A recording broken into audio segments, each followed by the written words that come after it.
At 3 a.m., in a quiet all-night diner off a highway in Ohio, a billionaire in a tailored coat walked in looking for a cup of coffee.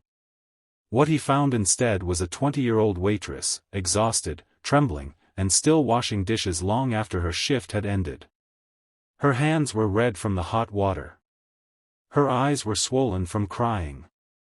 And when she thought no one was listening, she whispered, "Please, God, just help me save her." That single moment stopped him cold. And it became the beginning of a story that would change both of their lives forever. Before we begin, if you love true-to-life emotional stories about kindness, hope, and people helping each other in unexpected ways, make sure to like, subscribe, and comment below. You're watching Kindness Diaries, where every story reminds us that kindness still exists, and that it can change a life in a single moment. The diner sat on a lonely stretch of road, open around the clock for truckers and night shift workers. Rain tapped against the windows, and the neon sign outside flickered like it was barely holding on. The billionaire, Ethan Hale, had driven himself that night. No chauffeur, no security, no assistants. Just him, his thoughts, and the ache of another long business meeting echoing in his head. Ethan wasn't the kind of billionaire who flaunted his money. But he was known for being sharp, focused, and almost impossibly busy. He hardly slept, hardly relaxed, and hardly ever stepped into little diners like this. He usually would have flown home on his private jet by midnight, but weather delays forced him to wait until morning. So there he was, alone in a booth, nursing a lukewarm coffee. At first, he didn't even notice the young woman working behind the counter. She moved quietly, like someone who didn't want to take up space. Her brown hair was tied in a messy ponytail, and she wore an oversized uniform shirt that was too big for her tiny frame. Every few seconds, she pushed up the sleeves as she scrubbed stacks of dishes that reached almost to her shoulders. Her name tag said Maya. Ethan noticed her only because, at some point, the dishes slipped and crashed loudly in the sink. She jumped, whispered, "I'm sorry," to no one, and kept scrubbing. It struck him as strange. It was far past closing for the kitchen, and she looked like she'd already been on her feet for 12 hours. Most people would have gone home hours ago. Why was she still here? After a few minutes, Maya wiped her face with her sleeve, trying to hide tears. Ethan shifted uncomfortably. He wasn't used to approaching strangers, but something about her broke through that thick wall he'd built after years of stress and success. He walked slowly to the counter. "Excuse me," he said gently. "Are you okay?" She startled, then forced a quick smile, the kind people wear when they're trying to pretend everything is fine. "Yes, sir," she said. "Just behind on dishes." I'm fine." But she wasn't fine. Ethan could hear her voice shake. "Isn't someone else supposed to help you?" he asked. "They all left." "I just needed the extra hours," she answered. "I asked them to let me stay." Ethan raised an eyebrow. "At 3 in the morning?" She hesitated, then shrugged like she owed no one an explanation. But he didn't walk away. "How old are you?" he asked softly. 20, she said. Her eyes were tired, but behind the exhaustion, there was something determined, something fighting to stay strong even when life was pushing her down. Then Ethan heard it. Maya didn't realize she whispered it out loud again.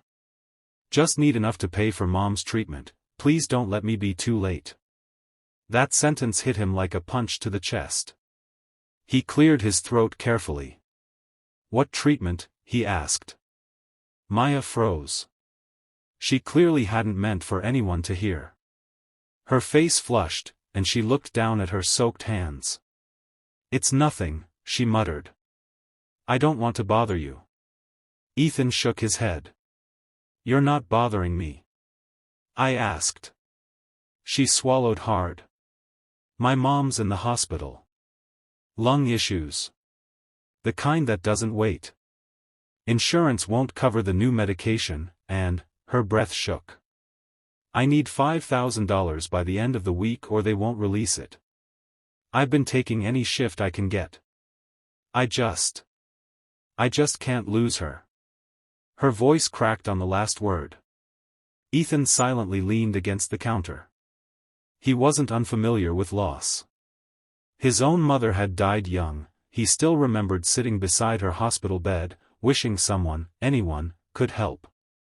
"How much have you raised so far?" he asked quietly. 420, she whispered. "Since Monday." It was already Thursday. Ethan felt something shift inside him, the kind of shift that happens when life presents a crossroads. He had the power to change her situation instantly. To save her mother. To lift this crushing weight from her young shoulders. And he didn't need to think twice. But he didn't want to scare her or make her suspicious. Instead, he said, "Why don't you take a break? Sit with me for a minute." Maya blinked. "Sir, I can't. I need the hours." "I'll pay for the 10 minutes, he said gently.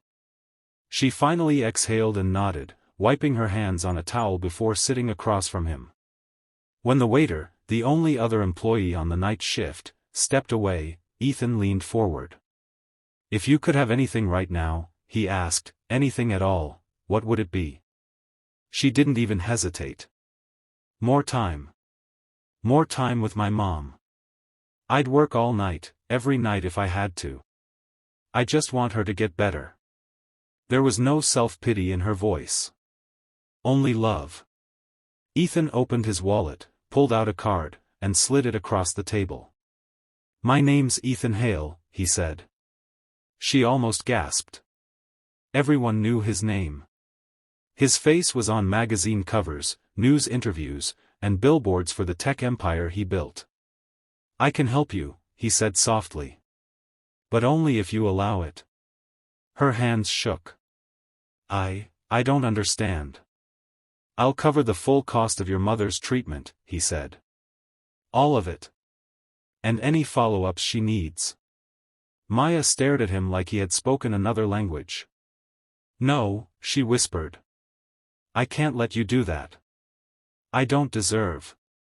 "Yes, you do," he interrupted gently. "You deserve help. You deserve a chance.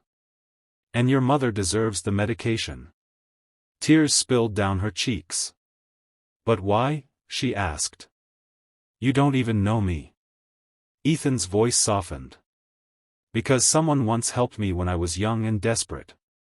I never forgot it. And because kindness is supposed to be passed on. Not kept."